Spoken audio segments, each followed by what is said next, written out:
Le 20 juillet 1973, Bruce Lee est mort tragiquement à l'âge de 32 ans. La cause officielle de sa mort, une réaction fatale à l'aspirine. Bruce Lee était plus qu'un homme. C'était une tempête en mouvement, une force qui brisait les barrières à chaque coup. Mais le 20 juillet 1973, cette tempête s'est éteinte. Pendant des décennies, le monde a été hanté par une question. Comment quelqu'un d'aussi vivant, d'aussi irrésistible, a-t-il pu disparaître si soudainement ? Théories du complot, rapports médicaux et mythologie ont tous tenté de combler le silence. Mais aujourd'hui, en 2025, une nouvelle découverte bouleverse les idées reçues. Ce n'est pas ce que vous avez entendu auparavant, et cela pourrait changer notre compréhension de tout ce qui concerne ces derniers instants. Était-ce le corps, l'esprit, ou quelque chose caché à la vue de tous, une icône mondiale des arts martiaux? Bruce Lee était bien plus qu'un artiste martial. C'était un phénomène culturel dont l'influence transcendait les frontières, les disciplines et les générations. Né en 1940 à San Francisco de Lee Ho-Chuen, une star de l'opéra chinois, et de Grace Ho, Bruce a baigné dans le spectacle et l'art dès sa naissance. Bien que né en Amérique, il a grandi à Hong Kong, où il a commencé à jouer dans des films locaux dès l'enfance. Cette exposition précoce aux mondes oriental et occidental a façonné son identité et son avenir. Sa vie était un mélange de deux cultures, l'héritage chinois et la modernité américaine, ce qui l'a positionné de façon unique pour défier les frontières traditionnelles et réinventer ce que signifie être une figure internationale du divertissement et des arts martiaux. La première percée majeure de Bruce Lee en Occident fut son rôle de Kato dans la série télé Le Frelon Vert, 1966. Bien que la série n'ait duré qu'une saison, le charisme et la prouesse physique de Lee ont marqué durablement le public américain. À une époque où les personnages asiatiques à Hollywood étaient souvent marginalisés ou caricaturés, Lee incarnait un héros fort, compétent et intelligent. Sa présence à l'écran était si puissante que de nombreux téléspectateurs appelaient l'émission de Kato, reflétant ainsi son éclat, surpassant même le rôle principal. Ce fut le début de son parcours en tant qu'icône interculturelle, ouvrant des portes à la représentation asiatique dans les médias américains grand public. Ce qui rendait Bruce Lee unique, c'était son mélange d'arts martiaux, de pensée philosophique et d'expression cinématographique. Par exemple, il avait sa propre philosophie martiale appelée Jeet Kune Do, qui mettait l'accent sur l'adaptabilité, la praticité et l'expression de soi. Mais il alla au-delà, utilisant les arts martiaux comme plateforme pour réfléchir à des idées plus profondes comme l'identité, la discipline et la maîtrise de soi. Il écrivait abondamment sur le développement personnel et la philosophie orientale qu'il combinait avec des idées occidentales d'individualisme et de réalisation de soi. Ainsi, il était bien plus qu'un combattant et un acteur, un penseur et un enseignant dont la parole résonne encore aujourd'hui dans le monde entier, grâce à cette profondeur intellectuelle alliée à un talent physique. Au final, Bruce Lee est devenu la figure emblématique de l'hybridité culturelle et des aspirations mondiales. Son public, à l'Est comme à l'Ouest, le trouvait inspirant car il brisait les généralisations et redéfinissait avec succès ce qu'un héros d'action devait incarner. Vivant entre les mondes, chinois et américains, arts martiaux et philosophie, interprète et pionnier, il a construit des ponts entre eux. L'héritage de cet homme ne réside pas seulement dans les films qu'il a réalisés ou les coups qu'il a portés, mais aussi dans les vies qu'il a touchées et les murs qu'il a abattus. Bruce Lee reste intemporel, non seulement pour ses exploits en tant que superstar, mais pour les valeurs inspirantes qu'il a transmises à travers sa vie. Son histoire ne s'est pas arrêtée à sa percée à Hollywood, ce qu'il fit ensuite allait redéfinir à jamais les arts martiaux, le cinéma et la maîtrise personnelle. Les réalisations révolutionnaires de Bruce Lee. L'impact de Bruce Lee sur le cinéma d'arts martiaux fut tout simplement révolutionnaire, avec des films comme Big Boss, 1971, La Fureur de vaincre, 1972 et Opération Dragon. 1973, Lee a redéfini la façon dont les arts martiaux étaient dépeints à l'écran. Avant son ascension, les films d'arts martiaux étaient souvent confidentiels, manquant du style cinématographique et de la chorégraphie dynamique qui deviendraient de plus tard des standards. Lee a apporté un nouveau niveau de réalisme, d'intensité et de charisme qui a captivé le public international. Ces scènes de combat n'étaient pas seulement techniquement impressionnantes, mais aussi chargées d'émotions, représentant souvent des luttes plus profondes comme l'honneur, l'identité et la justice. Opération Dragon, en particulier, marqua un moment historique car ce fut l'une des premières coproductions majeures Hollywood-Asie et aida à propulser les arts martiaux dans la culture pop mondiale. L'une des contributions les plus durables de Bruce Lee aux arts martiaux fut la création du Jeet Kune Do, une philosophie et un système de combat qu'il développa à la fin des années 1960. Rejetant les structures rigides des arts martiaux traditionnels, Lee pensait qu'aucun style unique ne détenait toutes les réponses. Le Jeet Kune Do mettait l'accent sur la praticité, la fluidité et l'expression personnelle. Utiliser l'absence de voix comme voix, avoir l'absence de limite comme limite. Cette approche permettait aux pratiquants d'adapter des techniques issues de multiples disciplines pour les situations de combat réelles. Ainsi, Lee n'était pas seulement un maître en arts martiaux, mais aussi un penseur pionnier qui introduisit une philosophie moderne et ouverte d'esprit dans le monde des sports de combat. Bruce Lee a brisé les stéréotypes raciaux dans sa carrière cinématographique à Hollywood. Les rôles pour asiatiques se limitaient à la servitude ou à la méchanceté. Mais il exigea de jouer des protagonistes asiatiques solides, complexes et intelligents. Ce qui le poussa à refuser les scénarios dévalorisant son héritage ou le réduisant à une caricature occidentale. Lee tenait absolument à être la vedette à Hollywood à une époque où c'était impensable pour un acteur asiatique dans les années 60 et au début des années 70. Finalement, il a ouvert la voie aux générations suivantes d'acteurs asiatiques et asiatiques américains. Aujourd'hui, il est reconnu dans le monde entier comme celui qui a repoussé les barrières raciales dans l'industrie hollywoodienne. Au-delà des compétences martiales et de la célébrité cinématographique, la vie de Bruce Lee était un appel à l'unification de l'évolution physique, mentale et philosophique. Pour Bruce, les arts martiaux n'étaient pas seulement un moyen de combattre, mais aussi une voie pour cultiver l'autodiscipline, le développement personnel et maintenir une harmonie entre le corps et l'esprit. Il citait souvent des philosophes, écrivant abondamment sur la connaissance de soi, la peur et la persévérance. Ces leçons résonnent auprès de quiconque aspire à l'excellence personnelle, pas seulement les artistes martiaux, car ses réalisations et sa philosophie créent un héritage bien au-delà du grand écran.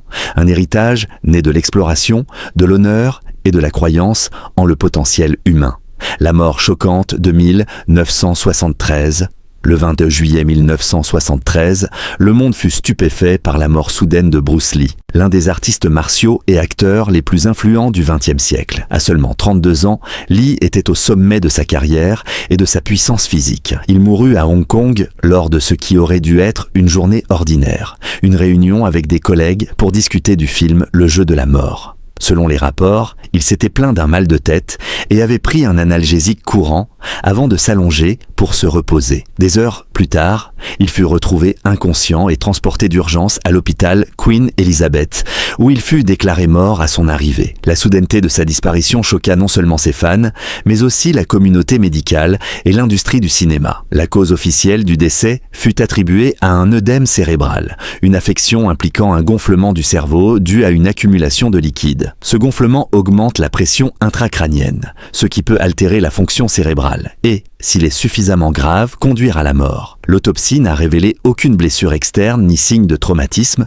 et les rapports toxicologiques n'ont trouvé aucune substance nocive mortelle dans son organisme, rendant l'affaire encore plus déroutante. Les médecins ont émis l'hypothèse que Bruce Lee aurait pu avoir une réaction allergique à l'analgésique qu'il avait pris, provoquant ainsi l'œdème. Cependant, cette explication même semblait insatisfaisante à beaucoup, compte tenu de l'incroyable condition physique de Lee et de la nature bénigne du médicament en question. Notamment, ce n'était pas le seul malaise que Bruce Lee avait subi. Exactement 2 mois auparavant, en mai 1973, Lee s'était évanoui lors d'une séance après le déruchage de Opération Dragon.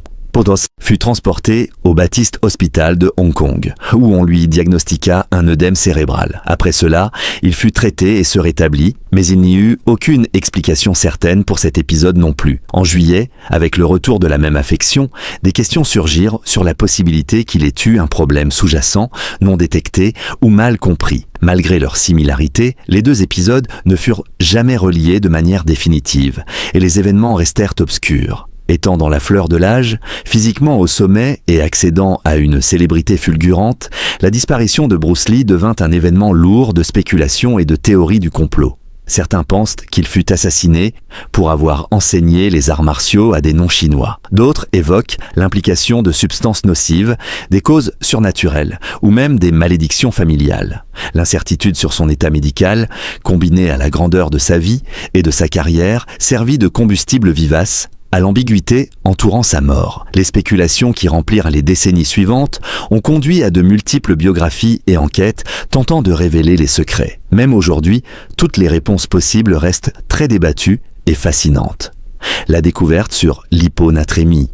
En 2025, une théorie médicale révolutionnaire a émergé, pouvant enfin expliquer la mort mystérieuse de Bruce Lee. Une étude évaluée par des pairs publiée dans le Clinical Kidney Journal a proposé que la légende des arts martiaux soit morte d'hyponatrémie, une affection causée par un taux anormalement bas de sodium dans le sang. Cette nouvelle perspective éclaire un vieux mystère en reliant l'hyponatrémie à l'œdème cérébral, la cause officiellement citée dans l'autopsie de Lee. Si l'œdème cérébral décrit la cause physique immédiate, le gonflement du cerveau, il n'explique pas ce qui l'a déclenché. Les chercheurs derrière l'étude soutiennent qu'une consommation excessive d'eau, combinée à d'autres facteurs de risque, a probablement causé le déséquilibre sodique qui mena finalement à la mort prématurée de Lee. Selon l'étude, Bruce Lee était connu pour suivre un régime riche en liquide et pauvre en sodium, ce qui pouvait l'exposer à un risque accru d'hyponatrémie. Des rapports de proches indiquent qu'il consommait un volume élevé de liquide quotidiennement, notamment des jus et de l'eau, et qu'il évitait souvent les aliments solides. Bien que cela ait pu être intentionnellement une pratique soucieuse de sa santé, cela eut des conséquences physiologiques imprévues. Le corps nécessite un certain niveau de sodium pour maintenir l'équilibre des fluides dans et autour des cellules.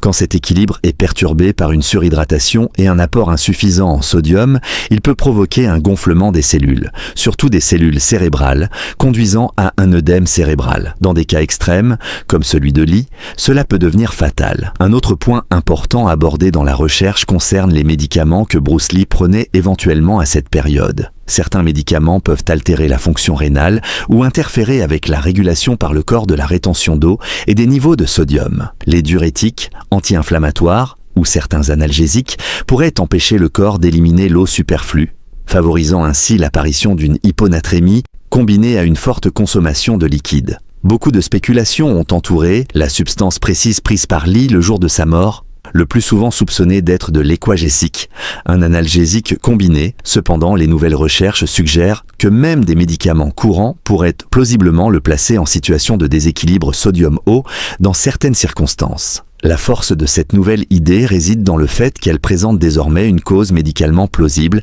qui n'avait pas été pleinement envisagée pour relier les faits connus, notamment le mode de vie riche en liquide de Lee et l'œdème cérébral. L'hyponatrémie peut être une cause rare mais reconnue de mort subite chez les athlètes ou chez ceux qui se surmènent, mais elle avait reçu peu d'attention dans les années 1970. Cette idée approfondit non seulement notre compréhension des derniers instants de Bruce Lee, mais elle recadre aussi l'histoire de sa mort. Au lieu du crime ou d'explications médicales peu solides, la théorie de l'hyponatrémie fournit une réponse plausible, scientifiquement étayée, à un vieux mystère. Coup de chaleur et stress environnemental. Le 20 juillet 1973, jour de la mort de Bruce Lee, Hong Kong a connu l'un des jours les plus chauds jamais enregistrés dans son histoire. La chaleur extrême, combinée à une forte humidité, créa un environnement étouffant présentant des risques sanitaires graves, même pour quelqu'un en pleine condition physique, alors qu'une grande partie des discussions autour de la mort de Lee s'est concentrée sur des conditions médicales comme l'œdème cérébral ou, plus récemment, l'hyponatrémie. Les facteurs environnementaux ont souvent été négligés. Cependant, la chaleur intense de ce jour-là a peut-être joué un rôle plus important que précédemment reconnu, en particulier en exacerbant d'autres problèmes de santé sous-jacents. Le biographe Matthew Polly, auteur de Bruce Lee, Une vie, a soutenu que le coup de chaleur devrait être considéré comme un facteur contributif probable à la mort soudaine de Bruce Lee. Le coup de chaleur survient lorsque la température interne du corps s'élève à des niveaux dangereux, en raison d'une exposition prolongée à des températures élevées et de mécanismes de refroidissement insuffisants, comme la transpiration ou l'hydratation. Cette condition peut entraîner une défaillance multiviscérale et un gonflement du cerveau, symptôme cohérent avec l'œdème cérébral noté dans l'autopsie de Lee. Polly souligne que Bruce avait travaillé intensément sur des projets cinématographiques dans des espaces non ventilés, ajoutant au stress physique qu'il subissait déjà. La théorie ajoute une couche convaincante à la discussion en introduisant des facteurs de stress environnementaux externes. Le lien entre coups de chaleur et œdème cérébral est médicalement bien établi. Quand le corps surchauffe, il ne peut maintenir une température interne normale, surtout quand les niveaux de fluides et d'électrolytes sont perturbés. Dans ces conditions, le cerveau, étant l'un des organes les plus sensibles à la température, devient particulièrement vulnérable. Ainsi, sous cet angle, si Bruce Lee consommait effectivement beaucoup de liquide sans apport suffisant en électrolytes, comme le suggère la théorie hyponatrémique, alors une exposition à la chaleur aggraverait probablement le gonflement de son cerveau. Tout effort combiné à la chaleur et à la déshydratation crée une tempête parfaite pour une défaillance sanitaire, même chez quelqu'un en parfaite condition physique, comme Lee. Le stress environnemental dû à la chaleur aurait pu aggraver toute faiblesse préexistante. Si Bruce Lee luttait déjà avec son équilibre sodique ou se remettait de son précédent malaise de mai 1973, la chaleur extrême aurait pu être un fardeau supplémentaire faisant basculer la balance. Avec des températures élevées et un équilibre hydrique déjà compromis, les mécanismes d'excrétion du sel ne fonctionneront pas de manière optimale, empêchant le corps de se refroidir par la transpiration. Dans ce cas, le coup de chaleur n'aurait pas été la seule cause de la mort, il aurait plutôt été le principal accélérateur, exacerbant les conditions physiologiques sous-jacentes. En examinant le coup de chaleur dans ce cadre, nous obtenons ainsi une approche plus holistique pour comprendre la mort prématurée de Bruce Lee, complexe et multifactoriel. Alors que les théories scientifiques évoluaient, les rumeurs aussi, alimentées non par des preuves, mais par l'aura d'un homme qui semblait trop puissant pour tomber. Mythe populaire. Au cours des décennies, depuis la mort prématurée de Bruce Lee, de nombreux mythes populaires et théories du complot ont émergé, tentant d'expliquer comment une icône des arts martiaux apparemment invincible pouvait mourir si soudainement à l'âge de 32 ans. L'une des théories les plus tenaces est que Lee a été assassiné par les triades chinoises, une organisation criminelle puissante, pour avoir enseigné le kung-fu à des non-chinois. À l'époque, certaines communautés traditionnelles d'arts martiaux désapprouvaient le partage de techniques sacrées avec des étrangers. La décision de Lee d'enseigner ouvertement sa philosophie martiale hybride, le JIT, Kun et Do, à des personnes de tous horizons a suscité la controverse, surtout dans les cercles conservateurs. Ce récit, bien que dramatique et chargé culturellement, manque de preuves concrètes et n'a jamais été étayé par une enquête crédible ou une décision judiciaire. Une autre théorie pointe le régime d'entraînement intense et non conventionnel de Bruce Lee comme un facteur possible de sa mort. Connu pour pousser son corps à l'extrême,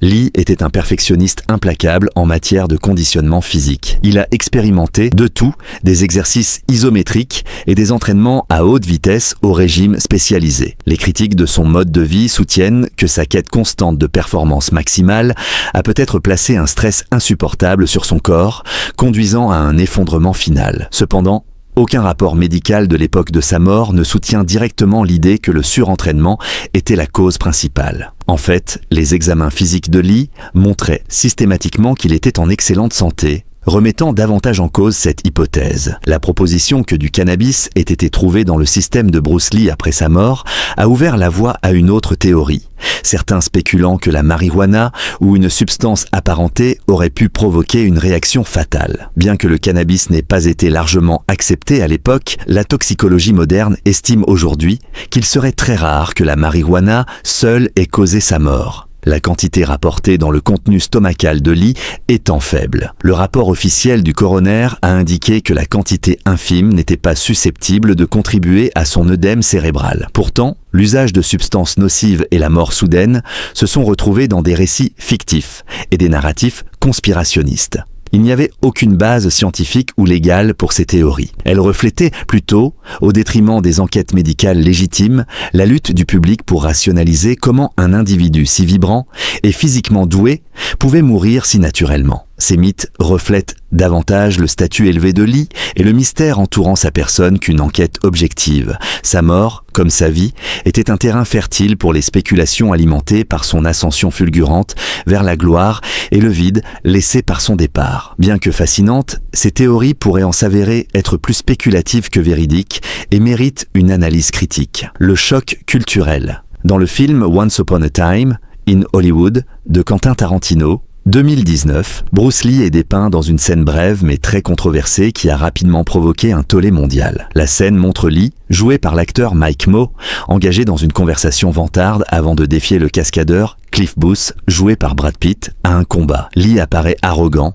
prétendant qu'il pourrait mettre Muhammad Ali KO, et finalement projeté contre une voiture par Booth d'une manière comique, presque burlesque. Bien que destinée à ajouter de l'humour et de la tension, de nombreux spectateurs ont estimé que la scène réduisait Bruce Lee à une caricature, sapant sa dignité réelle, son humilité et son importance en tant qu'icône culturelle. Quentin Tarantino a défendu la scène en déclarant que le film était une version fictive d'Hollywood des années 1960 et que des libertés avaient été prises pour la narration. Il a insisté sur le fait que la représentation était cohérente avec le ton révisionniste du film et non une représentation factuelle de Bruce Lee.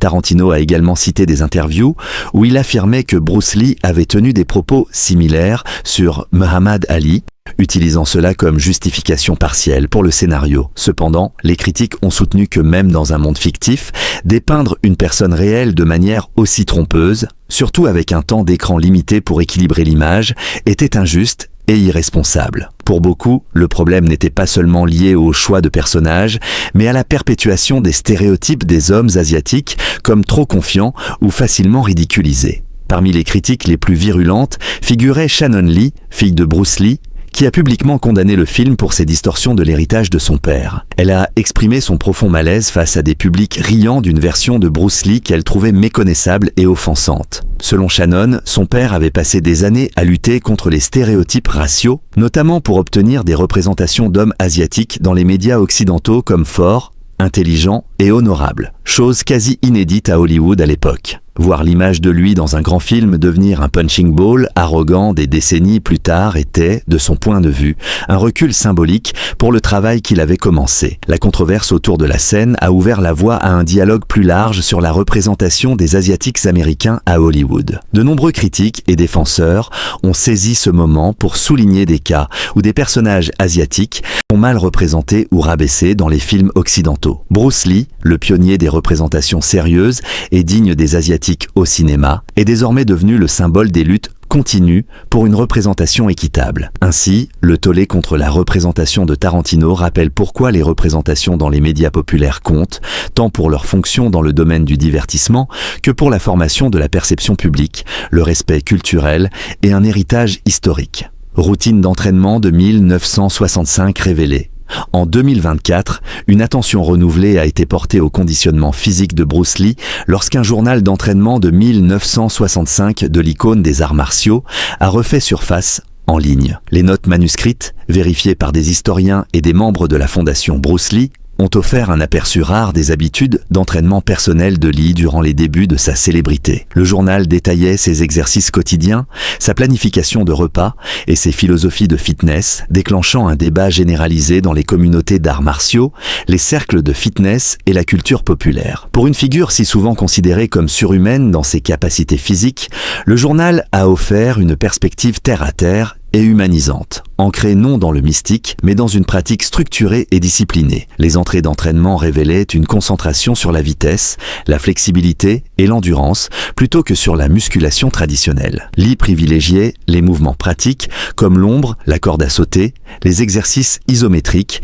et les étirements. Ces routines cardio étaient intenses mais efficaces, privilégiant le conditionnement complet sans prise de volume. Cette approche s'alignait étroitement sur sa philosophie martiale du Jeet Kune Do, qui valorisait l'adaptabilité et la fonction sur la forme. Lee croyait qu'un artiste martial devait bouger efficacement et frapper avec précision, et son entraînement reflétait ce principe. À une époque où les gros muscles étaient souvent assimilés à une force supérieure, l'accent de Lee sur l'agilité et la rapidité se démarquait comme révolutionnaire. Il était surprenant pour certains critiques à quel point la routine semblait modeste comparée à l'image romancée de Bruce, comme une sorte de spécimen physique surhumain, malgré la cohérence et la logique du programme. Des questions ont été soulevées quant à savoir si cette quantité limitée d'entraînement pouvait suffire à rendre compte de la vitesse explosive, de la musculature définie et de la puissance brute qu'il affichait à l'écran. Les sceptiques affirmaient que les athlètes modernes et les amateurs de fitness s'entraînent plus longtemps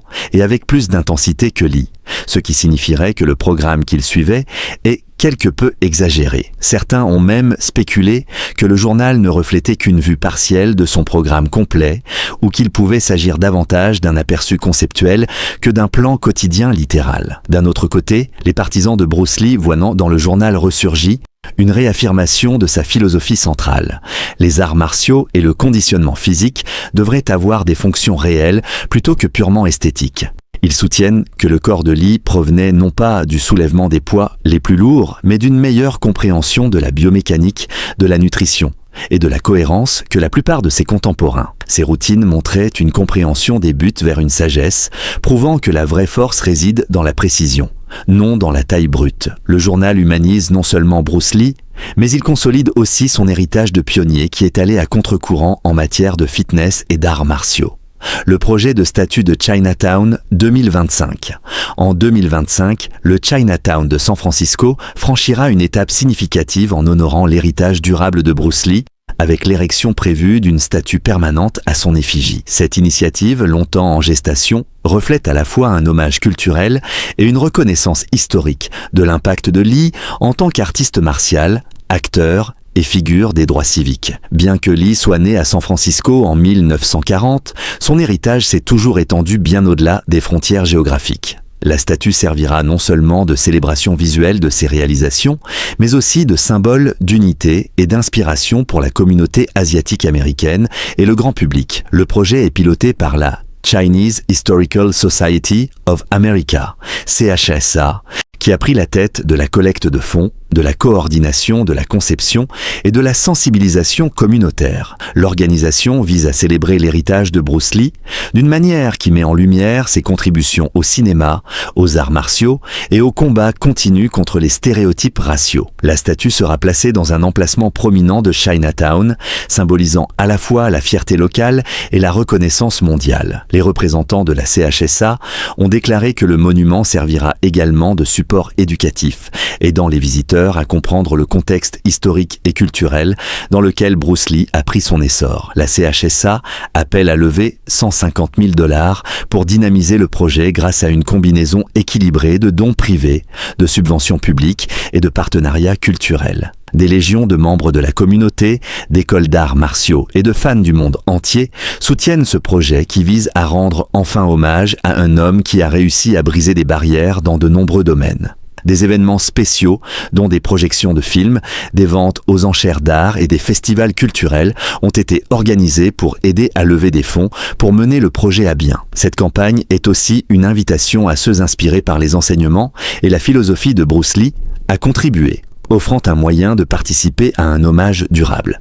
La statue ne se dresserait pas seulement comme un mémorial à la célébrité cinématographique de Bruce Lee, mais comme une reconnaissance du rôle qu'il a joué dans la démolition des barrières raciales et la redéfinition de la représentation des personnages asiatiques dans les médias occidentaux. Il a insisté pour des personnages pleinement autonomes et complexes qui étaient diamétralement opposés aux clichés éculés de l'époque. Sa maîtrise de l'art est vite devenue une source de fierté pour la communauté asiatique américaine et a inspiré d'innombrables personnes à travers le monde et les cultures. Un modèle symbolique d'affirmation de soi qui reste à être pleinement apprécié. Plus qu'un simple mémorial, la statue qui sera érigée en 2025 est un témoignage de l'héritage d'un homme qui s'est battu, non seulement avec ses poings, mais avec ses idées, et qui continue de vivre à travers son influence sur les générations bien après sa mort. Alors que la statue honorera son héritage dans la pierre, un regard plus profond sur l'histoire de Bruce Lee révèle des vérités bien plus personnelles et bien plus révélatrices qu'aucun monument ne peut capturer. Une légende réexaminée. Ces dernières années, la science médicale moderne a apporté une nouvelle clarté au mystère de longue date, entourant la mort soudaine de Bruce Lee. Pendant des décennies, l'explication officielle, l'œdème cérébral, a soulevé plus de questions que de réponses, surtout compte tenu de la condition physique exceptionnelle et du jeune âge de Lee. Cependant, des théories récentes, dont l'étude de 2025 proposant l'hyponatrémie comme cause racine probable, ont fourni un récit plus plausible et fondé sur des preuves. Ce passage de la spéculation à la science souligne à quel point la compréhension médicale a progressé depuis les années 1970 et nous rappelle que même des icônes comme Bruce Bruce Lee sont soumises aux mêmes vulnérabilités biologiques que quiconque. Cela aide aussi à démystifier la légende en ancrant son histoire dans des défis humains réels plutôt que dans des interprétations surnaturelles ou conspirationnistes. La vie et l'héritage de Bruce Lee servent aussi de puissants rappels de l'importance d'une représentation culturelle et d'une narration précise. Tant dans la vie que dans la mort, Lee a défié la tendance d'Hollywood à stéréotyper les personnages asiatiques et il a travaillé sans relâche pour dépeindre les Asiatiques comme forts, intelligents et multidimensionnels. La controverse sur sa représentation dans A Once Upon a Time in Hollywood a ravivé le débat public sur la façon dont les figures réelles sont dépeintes dans la fiction, particulièrement quand ces figures représentent des groupes historiquement marginalisés. L'insistance de Lee sur la dignité et la profondeur dans ses rôles a fait de lui une figure durable dans la conversation sur l'équité raciale dans les médias, prouvant que la représentation ne se limite pas à la visibilité. C'est aussi une question d'authenticité et de respect. L'attention du public sur la vie et la mort prématurée de Bruce Lee accentue le clivage mythe contre réalité qui hante la culture des célébrités. Au fil des années, tant de biographies, documentaires, rumeurs et conspirations entourant Lee se sont développées. Ce comportement mythifiant rappelle